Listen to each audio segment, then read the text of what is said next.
સરકાર અને શિક્ષણ વિભાગ દ્વારા આજથી ગુજરાતના સમગ્ર જિલ્લાઓમાં કેબિનેટ મંત્રી, સાંસદો, ધારાસભ્ય અને તમામ શાખાના અધિકારીઓની હાજરીમાં કન્યા કેળવણી મહોત્સવ અને શાળા પ્રવેશોત્સવ ચાલુ થયો છે। સરકારના આદેશ અનુસાર અમે પણ અમારા મત વિસ્તારમાં 3 જેટલી શાળાઓમાં બાલવાટિકા અને આંગણવાડીના બાળકોને શાળા પ્રવેશો કરાવી આવ્યા છે અને પ્રોત્સાહન અમે પૂરું પાડ્યું છે।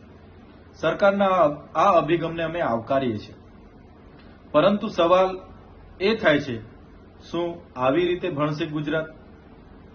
કેમ કે આજે પણ મારા મત વિસ્તારની હું વાત કરું, નર્મદા જિલ્લામાં 100 જેટલી શાળાઓ એક શિક્ષકથી ચાલે છે। 100 જેટલી શાળાઓમાં વિદ્યાર્થીઓને બેસવા માટેના ક્લાસરૂમ નથી।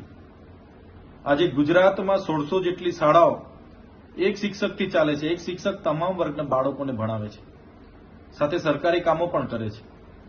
1456 જેટલી શાળાઓમાં બાળકોને બેસવા માટેના ઓરડાઓ નથી। ક્યાંક એ ભાડાના મકાનમાં ભણે છે, ઝાડ નીચે ભણે છે, ઓટલા પર ભણે છે, સરકારી આવાસમાં ભણે છે, ગ્રામ પંચાયતમાં ભણે છે। આ વરવી વાસ્તવિકતા એ પણ ગુજરાત સરકારે સ્વીકારવી પડશે।